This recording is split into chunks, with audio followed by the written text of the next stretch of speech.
માટે છેલ્લા 4-5 દિવસથી મીડિયાની અંદર અને રાજકોટવાસીઓને આશ્વસ્ત કરે છે કે 70% પ્રી મોન્સૂનની કામગીરી પૂર્ણ થઈ ગઈ છે। તમામ કોર્પોરેટરને સ્પર્શ આદેશ આપી દેવામાં આવ્યા છે કે વોકળાઓ અને ગટરની ક્લીનઅપ અને પાણી નિકાલની વ્યવસ્થા કરો। પરંતુ મેયર પોતાના ઘર એટલે પોતે જ્યાંથી ચૂંટાયેલા છે વોર્ડ નંબર 7નો પોશ એરિયો એસ્ટ્રોન ચોક અને અમીન માર્ગ ઉપર ત્યાંનો વોકળાની અંદર કચરો ખુલ્લેઆમ ભરેલો છે। પાણી નિકાલનું જે મેન હોલ હોય તેની અંદર આખું પેચઅપ છે, આખું ભરાયેલું છે। તો જો આખા રાજકોટની સ્થિતિ શું હોય છે? તમે જે 4 દિવસ પહેલા જે બધા તમામ કોર્પોરેટરો પાસેથી ફોટા અને વિડીયો મંગાવ્યા હતા એ માત્ર ફોર્માલિટી અને ફોટો સેશન હતું।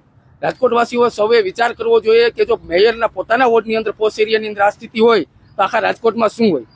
આ પાણી નિકાલ વ્યવસ્થા અને ગટરો અને વોકળા સાફ ન કરવાના કારણે ચોમાસામાં 1-2 ઇંચ વરસાદની અંદર રાજકોટના રસ્તાઓ પાણી નદી અને બેટમાં ફેરવાય છે, જેને લીધે રાજકોટવાસીઓ 2 ઇંચ વરસાદની અંદર 2 વ્હીલ કે 4 વ્હીલ લઈને નીકળી નથી શકતા।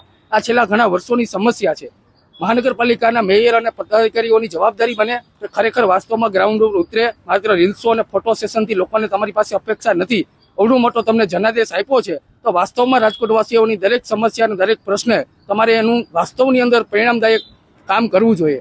આ ફોટો સેશન અને રીલ્સ બાજ નેતાઓ એ રાજકોટવાસીઓની સમસ્યાઓ ક્યારેય સમજી નહીં શકે। કોંગ્રેસ તરીકે અમે લોકોને આશ્વસ્ત કરીએ છીએ કે અમારા દરેક વોર્ડનામાં રહેલા કાર્યકર્તાઓ અને કોર્પોરેટરો જ્યાં છે તમારો પ્રશ્ન હોય તો તેમને જાણ કરો। એ તમારું જે પ્રશ્ન છે તેને તંત્રને ધ્યાન દોરશે। તેમ છતાંય આ જાડી ચામડીના પદાધિકારીઓ કોઈ કામ નહીં કરે તો તમારા માટે અમે આંદોલન કરીશું।